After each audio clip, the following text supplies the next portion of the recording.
This video is about the power of cross multiplication and a lot of things it does that you probably are unaware. We've talked about it in class some, but I'm hoping this will kind of clarify it in your head.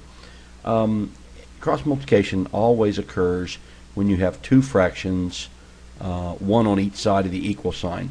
If there's other stuff going on, if you're adding something, then you really can't use this. That's one of the reasons why you see in class all the time we're having to find common denominators, so that we can have a pure fraction on one side and the same thing on the other. So I just picked some letters here. A over B equals C over D. Any integer or real number or irrational or rational, pretty much anything can go in those variables.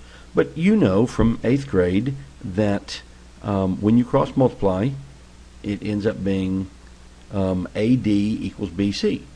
That's no big deal. That's how it works. The A and the D multiply together, the B and the C multiply together. But I want to show you a couple other things. Let's say we took this equation here, this AD equals BC, and we divided both sides by D. If you look here on the left, I started off here and I divided both sides by D, and so really it's A equals BC over D, but I put it over a 1 to make a point that I want to make here in just a moment. And that's that little red arrow there. That's kind of the cross, of the cross multiplication. Some of you students tell me that had a teacher that called it Band-Aid, another called it butterfly. Okay, whatever. Now over here on the right, same deal, except instead of dividing by D, I divided by A, this equation right up here by A. So I have on the right BC over A. On the left I had AD. Oh, we'll get rid of that. So you get D over 1. That 1 is implied, but it helps me make my point. It's equal to BC over A. Now what I want you to think about on this line right here is see where the arrows are. Notice how the A and D, I've got them kind of interchangeable along that arrow. Well, that's the real secret of cross multiplication. Let's do it for the other variables.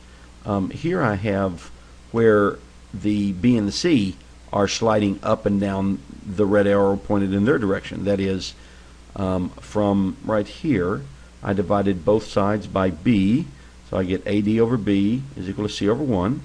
And then here, divided both sides by C, AD over C is equal to B over 1. You'll notice that it's as if this B and C can travel at will up and down their arrow. Well, that's exactly what happens. In these four equations, I gave you lots of variations of how A and D can trade places. This one right here is what we started with, AB over CD. That's the same thing as right up there. But here, I let the D that was in the numerator right there go up and be here, and those numbers will be the same. It's as if, well, it's not as if, I actually multiplied both sides of the equation by D, and on the right side over here it goes away. It appears in the numerator over here.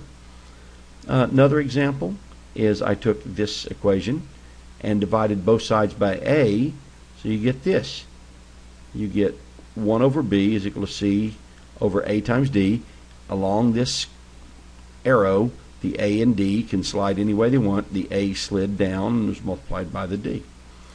And then lastly over here, I did the other variation, that is, technically you can say I divided both sides by A and multiplied both sides by D, but what ends up happening, the net of it is that the D becomes the numerator and the A becomes the denominator over on the right.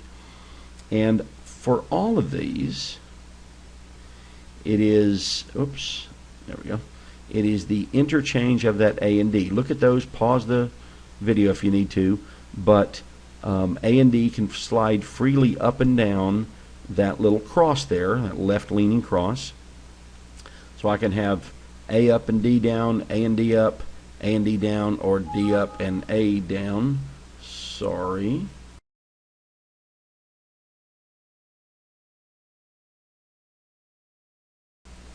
And of course the same thing is true for the other side of the equation, the BC side of the equation. There it is. Here I let B and C are in their original positions. Here the C came down to the denominator. Here the B went up to the numerator, and here the B and the C traded places. Now, all of those are legitimate inside of cross multiplication. It's no more, there's no magic there. It's you simply, to move them, you multiply by whatever's appropriate. I'll step you through slowly how to get from here to here. I can't highlight them both at the same time.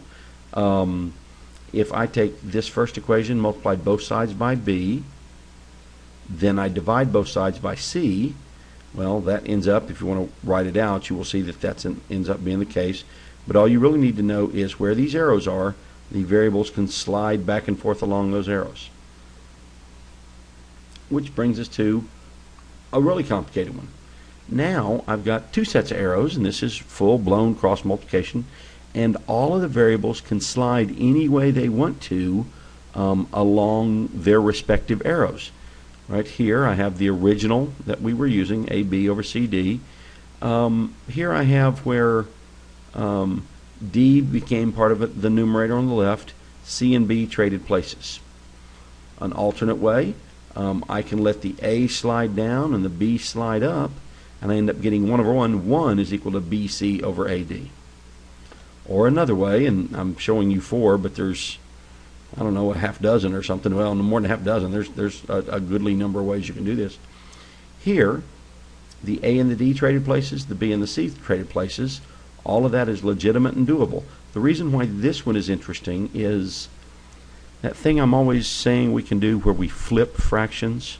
Well, if you think about it, it started A over B is equal to C over D, and it ended, I'm going to read this from right to left, B over A equals D over C. If you compare this formula and this formula, you will see that all we did was flip fractions. And of course, because of the nature of what we're doing, we've turned around, what was the left is now the right, but of course that doesn't matter. So as you can see, cross multiplication is very, very powerful.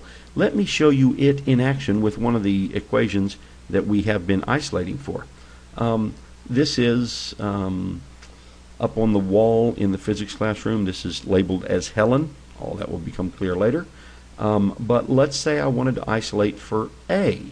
Well, yes, there's all the steps of PEMDAS in the reverse order, but I'm going to represent this way. I just made it a fraction over on the left, which of course is very legitimate.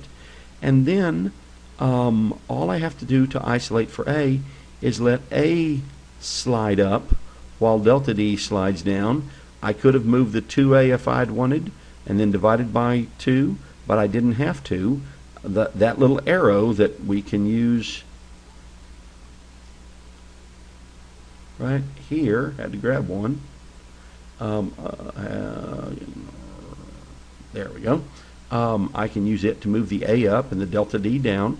Then I mean, gosh, we can call that 2 steps, but it's really 1 step.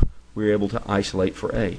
So that's the power of cross multiplying, and the more familiar you get with it, the better.